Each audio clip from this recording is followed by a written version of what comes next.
I really don't think that the dunk contest is trying. I really think that they actually bank on it being trash every year.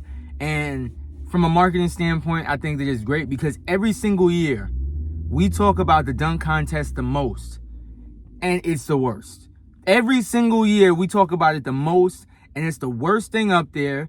Is the 3-point contest is always like more exciting than it, but we have full on passionate conversations about the dunk contest. The dunk is the most interesting thing about basketball. It's also something that has built up such lore from the past that now, because it's built that up, it's like something that every year is trying to live up to, and it won't. So I think that they're smart about this. Whereas what they could be doing is stressing themselves out and trying to make it better and trying to do this. They literally don't do anything to it every year. They make the All-Star game better every year. They make the 3-point contest better every year. They do little tweaks to it every year. They do nothing to the dunk contest. And I think that they do that on purpose. Because think about it. If you were in that position, you're only like, as a business owner, remember this. A lot of times the value is not, the thing that's above everything is money, right? So how much money you're bringing in is completely the most important thing. How much money and attention, because attention is currency, like I told you before. So that's the most important thing. So, I mean, you could, if somebody could give me a reason why I'm wrong, then, go ahead. No one ever really wins those arguments, but you could try. So I would charge anybody to bring up a better like basically game plan for them. Why would they change what they have? Every year it's talked about. They could sell that to advertisers. Like, everybody's going to be focused on our dunk contest and how bad it is. Every year. People show up to watch it. Every year, even though it's horrible. Like, I show up to watch it. Every time. Just because I want to see how much they're going to mess this up. Like, every year it's like, oh, man, it's messed up. Oh, they did this. And then the great thing is, even though the contest sucks, one person always does something great. They either give the trophy to that one person, and everybody's happy about it, and you're still like, oh, the dunk contest could be better, or they rob that guy, and it makes us talk about it even more. We're having full conversations about Jaylen Brown, and he didn't even win.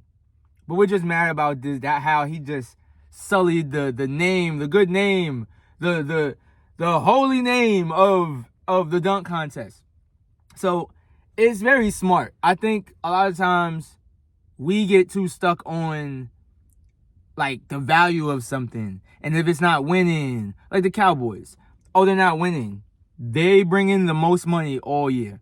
And that's why it's hard for me to be a fan of any of these teams anymore. Not only because the rumors of, a script and everything, that doesn't bother me as much.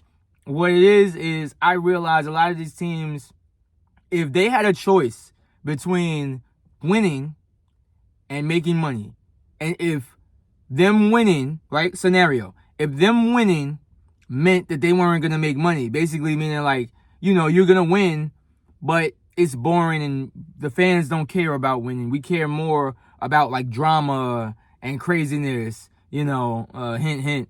If that was the case, they choose money every time. They're business owners. Like, that's what they would choose. If the trophies didn't equate to money, they wouldn't choose that. They would choose to make the money. So because of that, I can't really be a fan. Because your focus isn't on winning and I'm focused on winning, right? And which is kind of foolish because I'm focused on winning. I get no money out of it. I make no money out of it. It doesn't enrich my life in any other way other than being like, we won. Like, that's all it does for me. So I would think that they probably don't care. It's also the other thing of I use it to pass time. So I had a conversation, with a bunch of people about this. When I was locked up, I used to watch football all the time. I used to watch basketball all the time. I do not watch it now that I'm out. I get to watch little bits and pieces, and I'm still passionate about like the sport, but I can't sit there and watch a game. One, because I'm too busy. I can't sit there and watch a game. And two, because it feels crazy. Like when I was locked up, it didn't feel crazy because and still, I used to talk to my friend Joe Home Sales. He's a real estate agent. I used to talk to him about it all the time, and he used to say it. Even when he was watching games, he's like, I had to read something. I had to read a book. I had to study something like that, because he would feel like, yo, I just wasted 3 hours. And I feel that especially now. I can't even sit and watch a movie a lot of times. I get antsy. And my cousin used to tell me about that. He's like, yo, you know, I'm out here now, and my girl, she'll binge watch something. I can't do it. I feel like when you're super productive, it's really hard to do that. And then there's the other thing of that there's millionaires on TV. They're making millions to do what they're doing. And then I watch stuff of their life. I watch rappers, all types of stuff. You'll watch, like, I used to watch Ridiculousness. On Ridiculousness, he used to talk about this all the time. He would ask them, like, yo, did you see this? Oh, did you see this?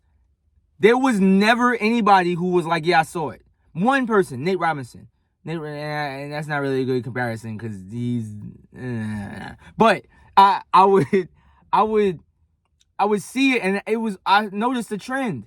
They never saw it. Anytime he said something that was on TV, that was a trending thing, something that went viral, they never saw it. They never saw it. He would be like, oh, did you see this before? They'd be like, nah. It was the first time that they were seeing it on that stage.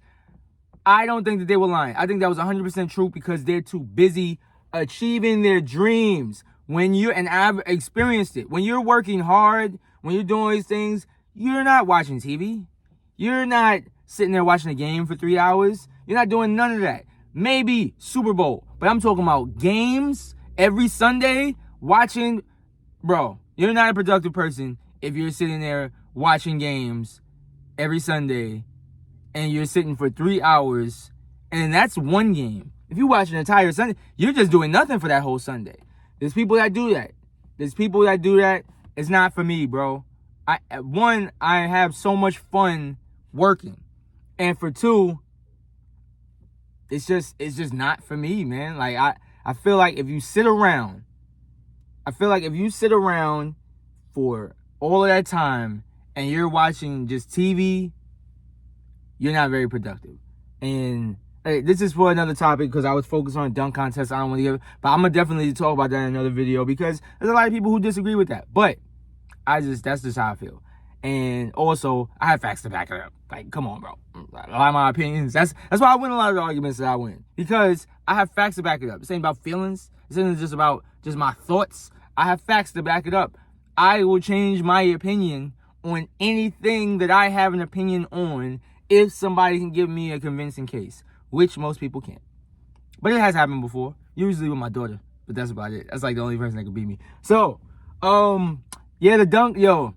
I charge you to pay attention to that every year, the dunk contest. But watch what will happen. There will be 1 year where all of a sudden it'll be good. Like it'll be one like great year. That's when they realize they're gonna bring in certain people. Like they're playing to what actually is the they're playing towards what actually is what's their restriction is. Guys that are good at dunking that are in the NBA aren't coming into the dunk contest. So if that's the situation, it's like if you can't grow deep, grow wide, right? If you can't grow wide, grow deep. They're not able to do it, right? And that's just an analogy. If you can't get the best people to come in, emphasize that you got the worst. And that's what they do. Like they have people come in, they're not the best, they're doing whatever, and they're capitalizing off of that, because every year we're talking about how trash it is and how we wish it was this and wish it was that. Pay attention, see the marketing, use it to your benefit. And as always, keep going.